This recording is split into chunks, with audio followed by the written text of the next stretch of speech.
армысыздар. Бір байқайсыздар, алаш партиясының, алаш ордалықтардан оған кейін деген суреттерін байқайсыздар. Әдемі сондай сұлу болып тұрған фотолары, содан кейін түрмеде жатқан фотоларын бүйтіп салыстырып коллаж ретінде көрсетеді.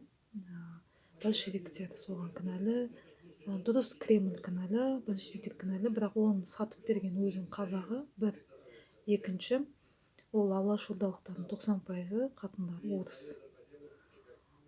Жер барып айтпасын, аруақтары жай тапсын, енді қазақ үшін деген. Мен мынаны айтайын, олар бәрі байдың ұрпақтары. Олар халық үшін, мысалы қара халық үшін егемендікке ұмтылды, мысалға. Бірақ мен қазір күмән бар, бәрі сол байдың манаптары, байдың ұрпағы өздерінің байлықтарын, өздерінің жаңағыдай алтындарын, пұлдарын ойлады, болды.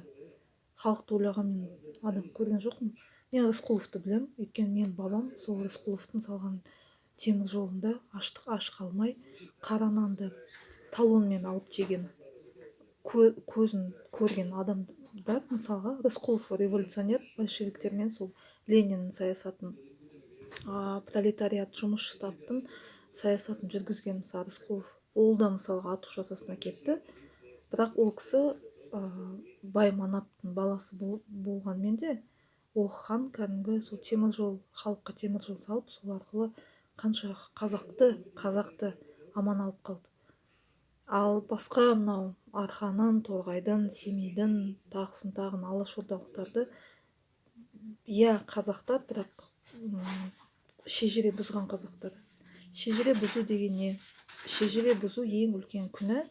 Шежіренің ең үлкен күнәсі ол бөтеннен қыз алу, бөтенге қыз беру. Олар оны бұзды, сондықтан солай жауап берді. Егер сізде исламды болмаса, егер сізде бөтен өзіңіз қазақ ұлттық діңгекті, қазақ ұлттық дүниетанымды, қазаққа керек емес, қазаққа жат нәрсені істесеңіз, сізде солардың кебінің кес деген мен толық сенімдемін.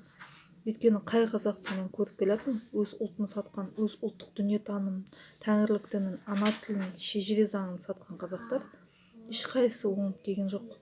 Мейлі тақта отырсын, мейлі билігі болсын қолында, бірақ бәрін Құдай жұлып алып отыр. Аруақпен ойнауға болмайды.